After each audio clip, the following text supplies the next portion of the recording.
après une semaine de vacances, nous revoilà. Je vais essayer de vous filmer un vlog. J'ai pris quelques images des vacances, j'en ai pas pris beaucoup. Je m'étais dit ouais, je vais faire un super vlog pendant les vacances, je vais filmer plein de choses et tout. Et au final en fait... voilà, trop débordé, trop de gestion d'enfants à faire. Donc du coup j'ai pas trop filmé, mais j'ai filmé quelques passages. Donc après ce petit passage d'intro, je mettrai des images des vacances. Donc il y a un petit peu les paysages, il y a un petit peu voilà, je vais voir, j'ai pas encore trié les photos, donc je vais voir ce que je peux ressortir de ce que j'ai pris en photo ou ce que j'ai filmé durant la semaine de vacances. Donc je vous mettrai après ce passage là, mais là je vais vous dire un petit peu ce que j'ai lu depuis. Donc j'ai fini un service presse, c'est Exécution, je crois, j'ai pas pensé à le prendre. Exécution, j'ai passé presque 10 jours pour le lire, j'ai vraiment... Voilà. J'ai vraiment galéré parce que c'était une écriture qui ne convenait pas. J'ai senti déjà dès le premier chapitre, j'ai dit aïe. Aïe, ça fait partie des livres et des styles d'écriture que j'aime pas. J'arrive toujours pas à arriver à me catégoriser, voilà, quel style exactement ne me plaît pas. Pourquoi ce style-là ne me plaît pas? J'arrive pas à m'y faire. Là, c'était très... donc là, c'est un roman policier. Donc c'est vraiment... police, là c'est un policier de pure police. Si vous aimez pas ça, c'est pas la peine d'y aller parce que c'est pur 100% policier. Et voilà, il y a quasiment rien d'autre autour, c'est vraiment ciblé là-dessus. Et c'est peut-être ça en fait, je me dis peut-être que c'est ça qui fait que j'ai pas apprécié. Peut-être que moi il me faut pas que du policier, il faut aussi autre chose à côté. Je sais pas, mais en tout cas ça a été très compliqué.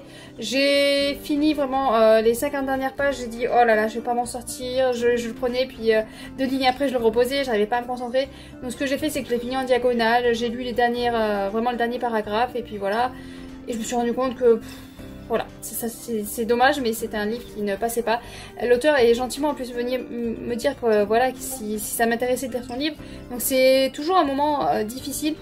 Je me dis, voilà, souvent on dit nos ressentis, on dit qu'on n'aime pas un livre, même si c'est un service presse, on vous dit les choses. Mais en fait, je me rends compte que c'est quand même plus dur. Quand on a acheté le livre, bon, ben, on l'a acheté, on a le droit de pas l'aimer. Quand c'est l'auteur qui est venu vous proposer son livre, vous dire, voilà, est-ce que vous voulez que je vous envoie mon livre pour que vous découvriez mon bébé, entre guillemets, et qu'au final, ben, alors, ça nous plaît pas, on est obligé de dire, ben... ton bébé en fait non, ça passe pas quoi. Et c'est un peu embêtant parce que il y a toujours la peur que du coup vous y allez pas à cause de ça. Mais comme je vous dis, déjà c'est vraiment le style d'écriture dès le début, je dis non, ça va pas passer. Et donc du coup je pense que c'est aussi pour ça que j'ai complètement décroché du livre. Il y avait aussi le fait que je l'ai lu aussi dans une période où on était semaine de vacances très fatigante, où je manquais de temps parce qu'on a fait beaucoup de marches, beaucoup de sorties, et donc je manquais de temps et j'étais complètement fatiguée, donc ça aussi n'aide pas. Et du coup ça fait un tout qui fait que le livre je n'ai pas apprécié, mais vu que c'est l'auteur qui me l'a gentiment proposé, oui je vous le dis, ce n'est pas passé, je n'ai pas apprécié la lecture, mais en même temps j'ai envie que vous allez quand même l'acheter pour que vous essayiez aussi de le lire.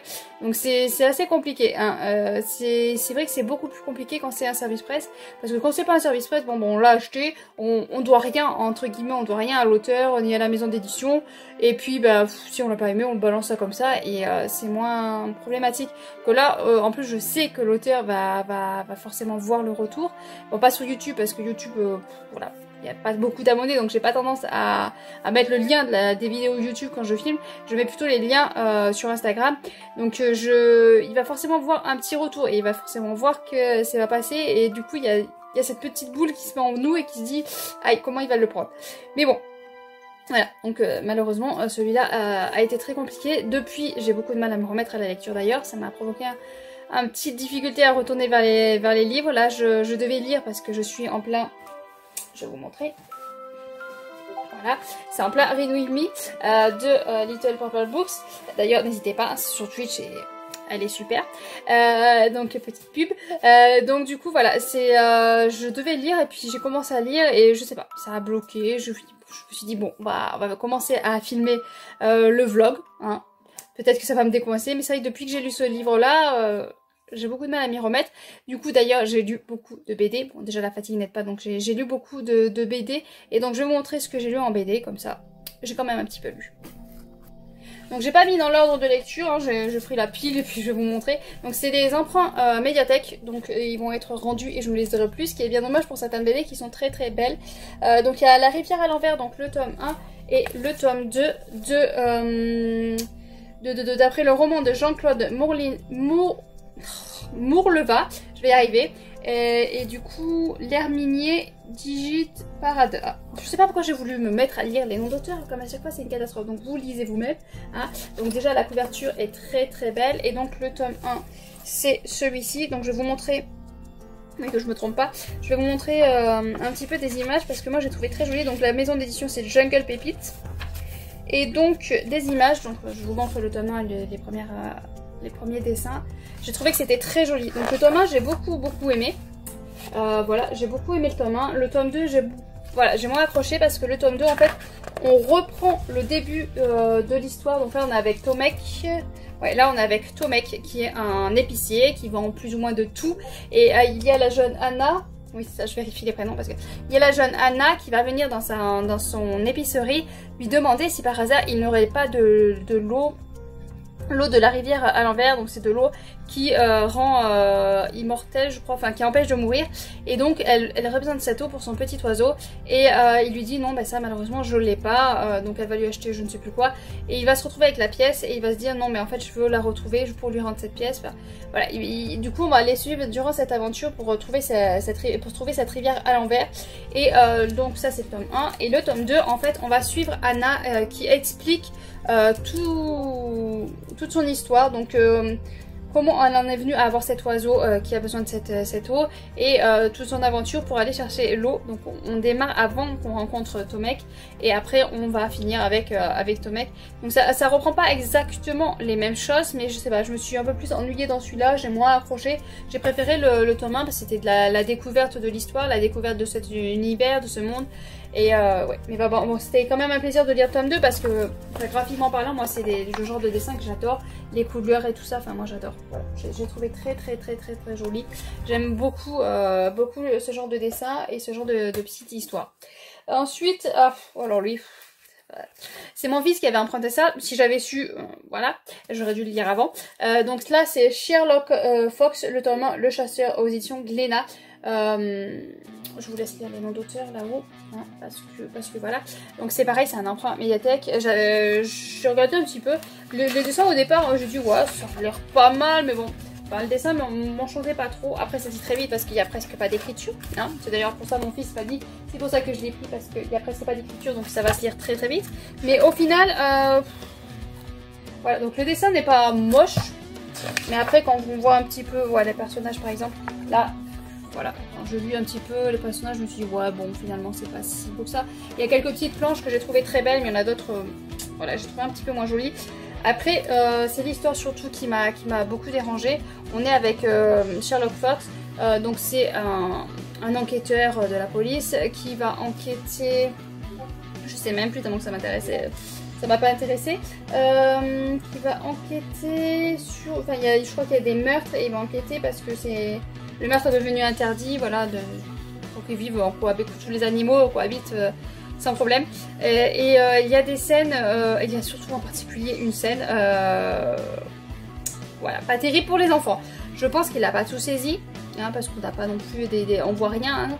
On voit rien du tout niveau image. Après niveau texte on comprend, voilà, on comprend exactement ce qui se passe. Mais je me suis dit il a peut-être pas tout compris, donc on a peut-être évité la catastrophe. Mais effectivement c'était à la médiathèque dans le rayon jeunesse.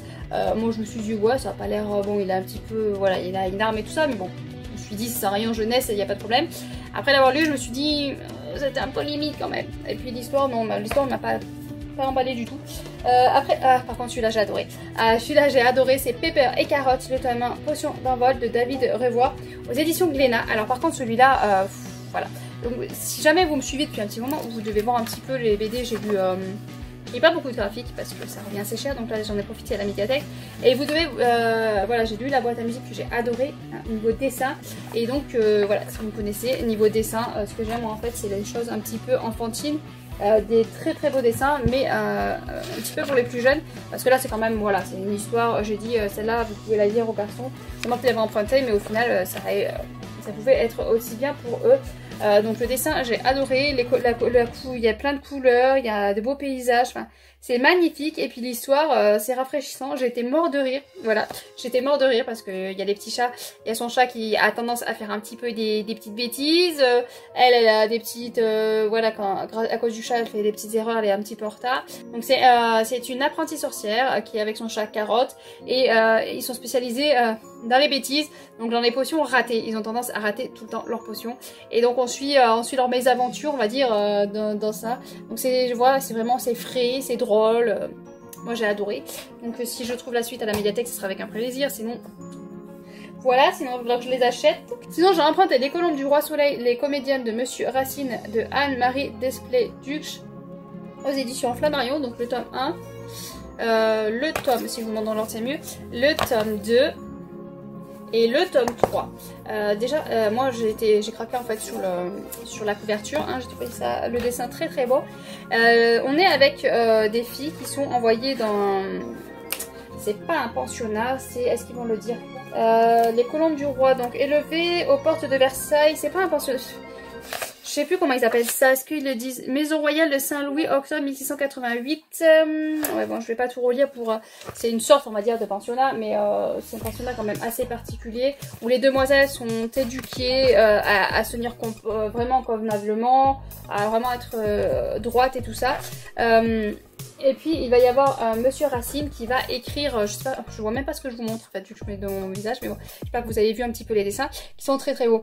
Donc elles vont être amenées à jouer dans une pièce de théâtre de Racine et donc elles vont rentrer dans la cour, elles vont faire des petites amours, elles vont rencontrer des jeunes hommes, elles vont rencontrer, enfin il va y avoir plein d'histoires, des petites amourettes, des histoires il y a une jeune fille qui veut absolument pas se rebeller, mais voilà, veut se dire que elle veut pas forcément se marier pour évoluer. Il y en a une autre qui veut rester, c'est une sorte de, plutôt une sorte de couvent, voilà, se mettre dans la religion. Enfin voilà, il y a plein de petites histoires de chacune de ces femmes. Je crois qu'il y a un tome, j'ai vu qu'il y avait un tome 4, mais à ma médiathèque, j'ai bien peur qu'il n'y soit pas. C'est dommage parce que ouais, j'ai bien aimé ces quatre jeunes femmes qui évoluent dans cet univers qui n'est pas toujours facile pour les demoiselles.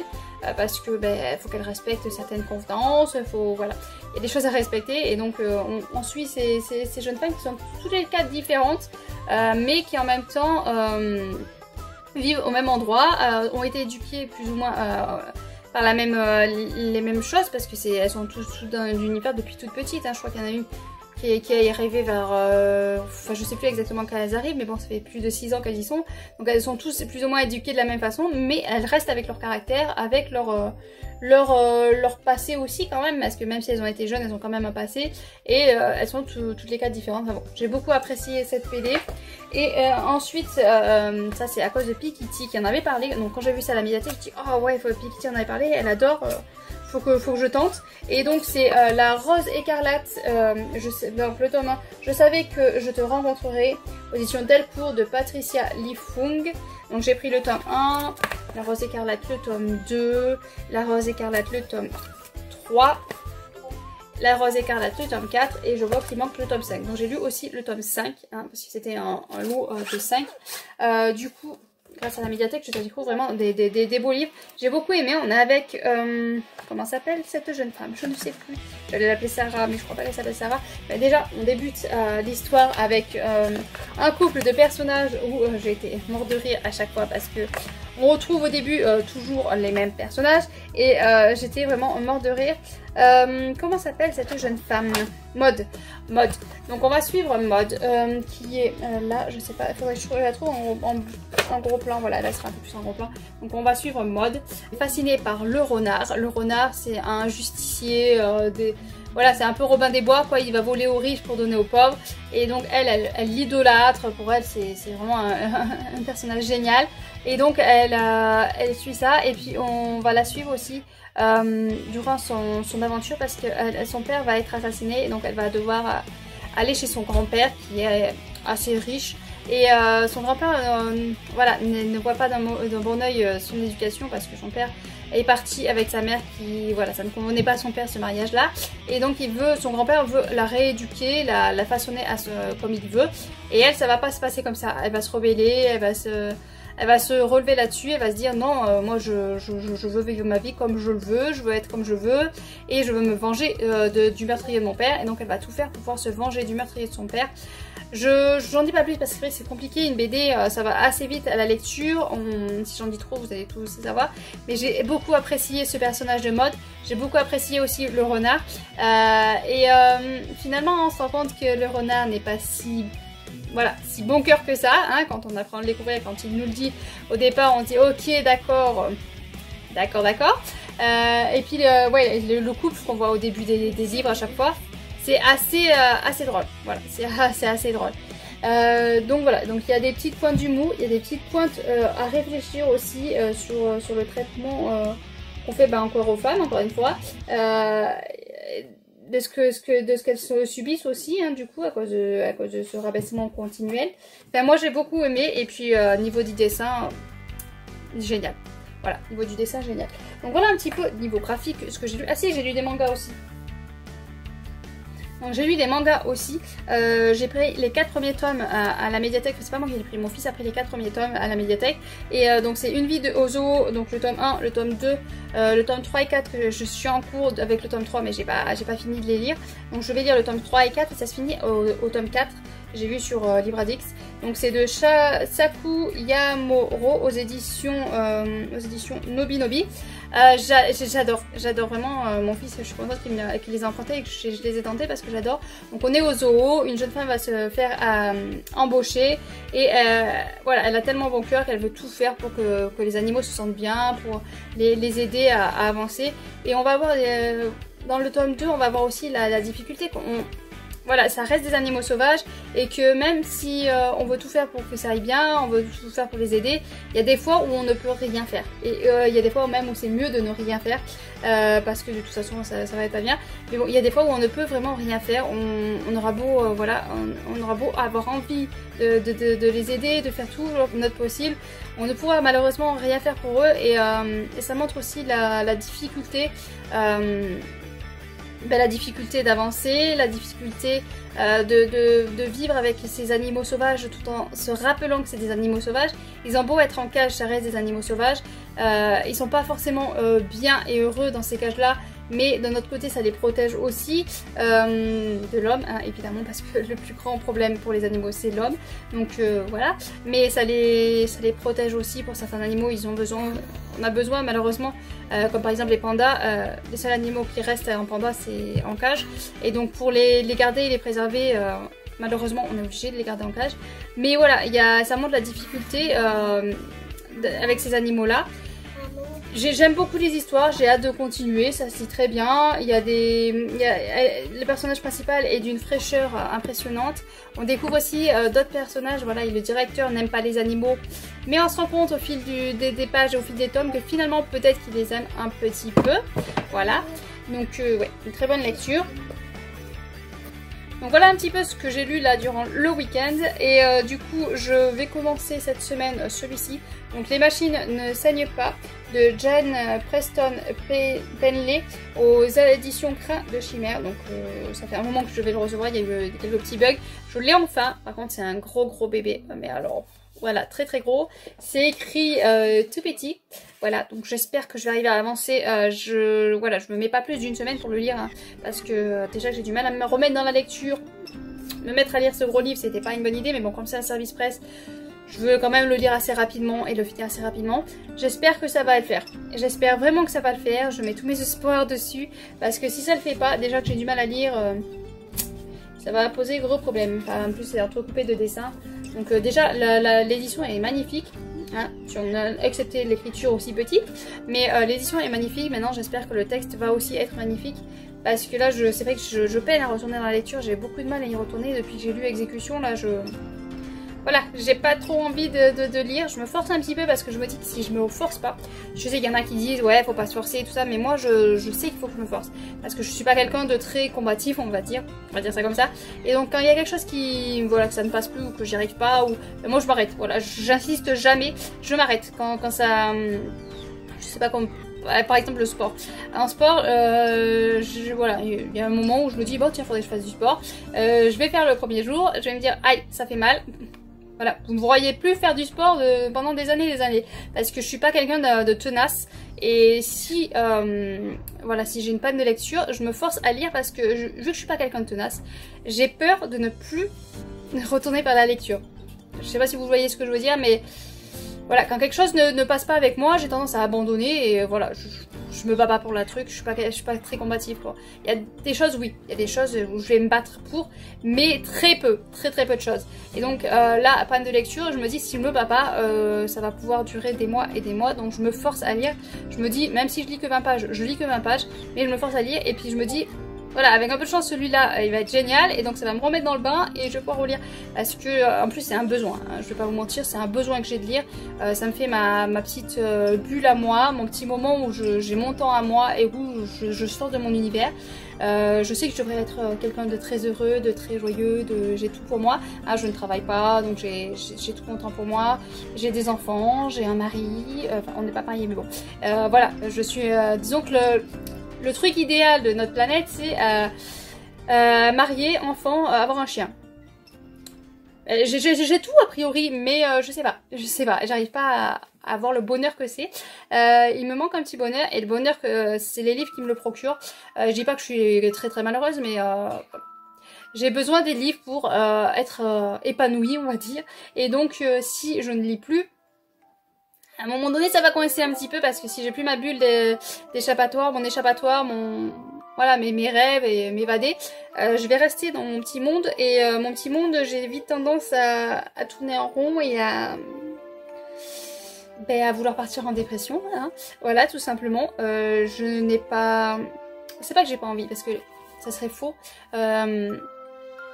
J'ai été dépressive, j'avais pas du tout envie de m'en sortir, honnêtement j'étais bien en fait, j'étais bien dans ma dépression, si on peut dire qu'on est bien dans une dépression, mais j'étais bien là-dedans, mais enfin, il y a quelque chose qui a fait que j'en suis sortie, et quand j'y repense, je me dis que finalement, est-ce que j'étais si mal que ça en dépression? Enfin, je sais pas, enfin voilà, on part dans un vaste sujet, ça fait déjà 20 minutes que je vous filme, c'est le premier jour, donc on va arrêter là, mais c'est vrai que, ouais, j'ai besoin de lire, donc moi j'ai tendance à me forcer quand j'ai pas envie d'y aller dans les livres, ou quand j'ai pas envie, j'ai tendance à me forcer parce que je me dis que si je lis plus, je suis plus rien, entre guillemets.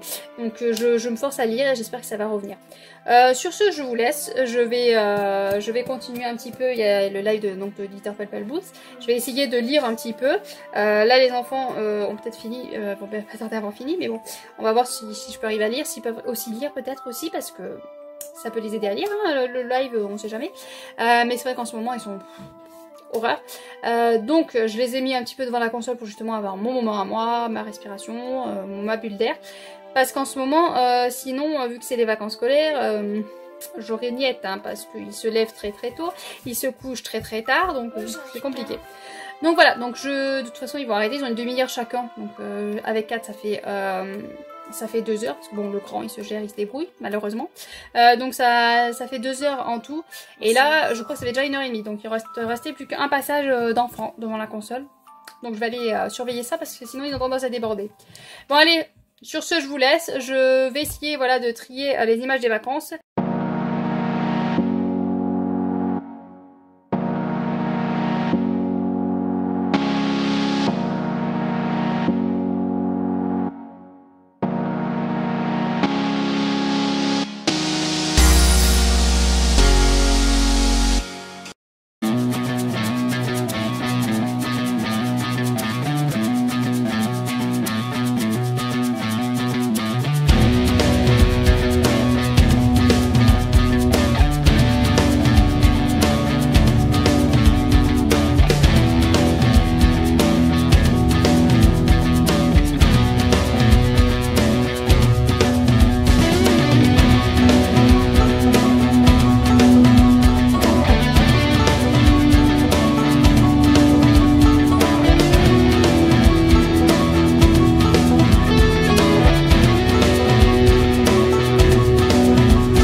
on se retrouve pour clôturer le vlog. Il est temps que je le fasse, ça fait déjà plus de 15 jours je crois que je l'ai attaqué, donc il est temps.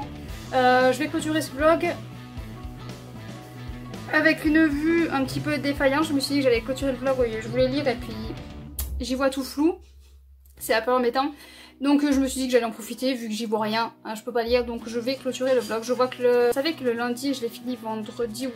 Non, je l'ai fini samedi. Samedi dans la début d'après-midi.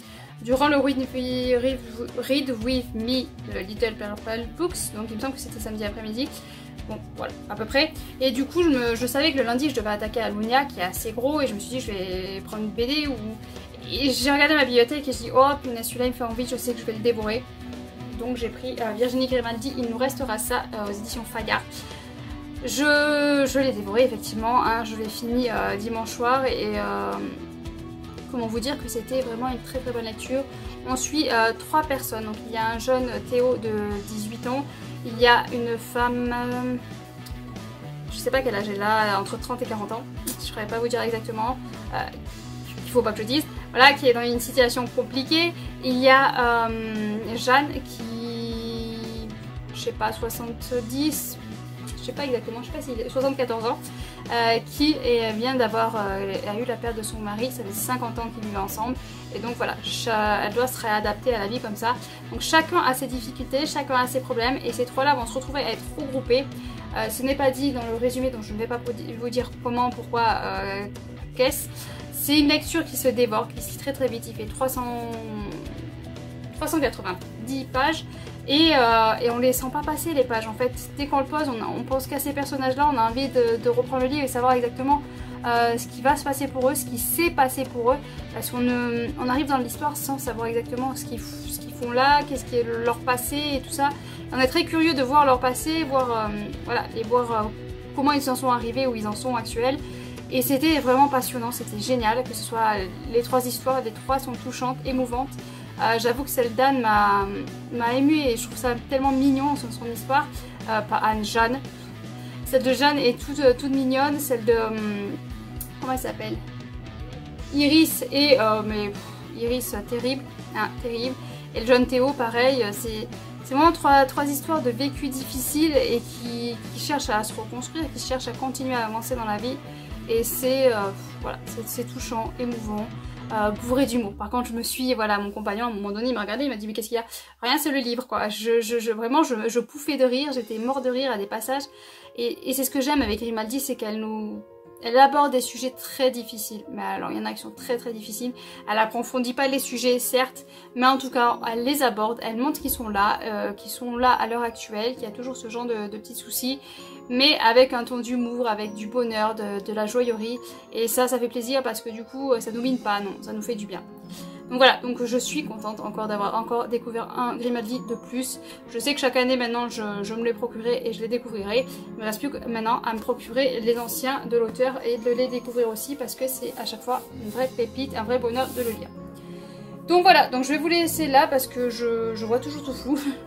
J'essaie de regarder un peu tout autour mais non, c'est toujours tout flou. Je sais pas. Pourtant j'ai fait ma vaisselle tranquille, alors je sais pas, les vapeurs de la vaisselle peut-être.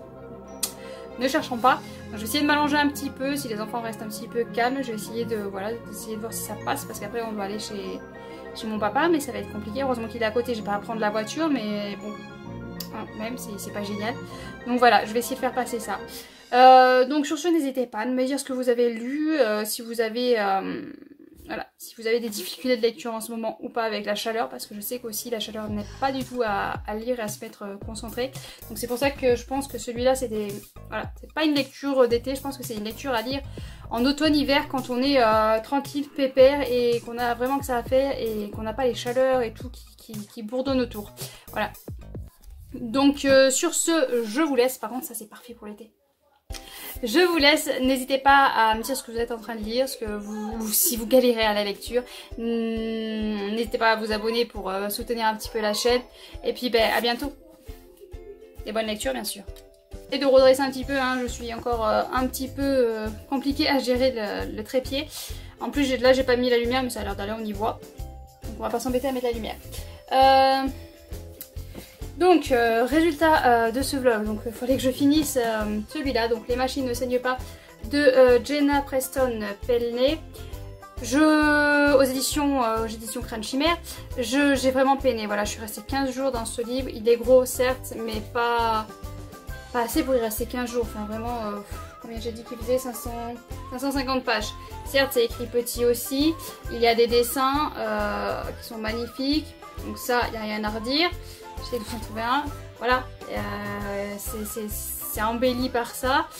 L'histoire était plutôt pas mal, mais ça a tiré en longueur. Je n'en pouvais plus en fait. Je suis arrivée à la fin et j'étais contente que ça finisse parce que je n'en pouvais plus. Il y a des moments où j'avais envie de leur dire mais bon arrêtez de tourner en rond. Ils doivent, je pense qu'en début de vlog, d'ailleurs j'espère que je vous ai fait un résumé. J'espère. Donc voilà, donc ça tournait un petit peu en rond. Il y a un personnage qu'il faut qu'il tue. Et je me suis dit mais bon sang, tu prends une arme et tu le tues, moi ça, il y en a marre. Voilà. Non, c'était intéressant, il y a des passages assez intéressants, mais pour moi c'était voilà, c'était trop long, trop long. Je pense que voilà, aussi le fait de le lire pendant les vacances scolaires avec les enfants qui sont là, ce qui fait que j'ai moins de temps, donc ça n'a pas aidé. Voilà, donc j'ai lu sur 15 jours et je suis contente de l'avoir fini, j'en pouvais plus. Voilà, mais c'est pas une mauvaise lecture en soi, c'est juste que c'est long. Il fallait prendre le temps de le lire, de prendre le temps de se concentrer. Il y a plein de choses politiques, de magouilles politiques, de petites subtilités et tout ça. Il fallait arriver à enregistrer qui était quel personnage, pas mélanger surtout. Il y a des personnages qui ont été augmentés comme Tyndall, je crois que c'est Tyndall, enfin le plus jeune de l'équipe qui a été augmenté. Qui était assez intéressant à suivre et de voir comment justement le fait qu'il soit jeune et tout, ça tourne un peu plus compliqué pour lui. Il y avait la vie de plus ou moins celui qu'on suit, et principalement le chef, désolé pour les prénoms, hein, voilà. Le chef avec sa compagne, d'ailleurs il y a une histoire avec sa compagne, voilà, hein. Mais bon, je veux pas trop, non mais faut que je fasse attention aussi à ce que je dis, c'est ça qui est compliqué à chaque fois quand tu finis un livre, voilà. Tu sais plus ce que tu peux dire ou pas. Donc voilà, donc c'était assez complexe. J'espère que ça va me passer de voir tout flou parce que là c'est très chiant. Je vais essayer peut-être d'aller m'allonger après ou je sais pas. Je sais pas pourquoi je vois tout flou. Mais bon voilà, donc je suis contente d'avoir fini ce livre là parce que je commençais à plus en pouvoir de cette lecture. Donc pas mauvaise lecture mais longue et être bien concentrée pour la lire.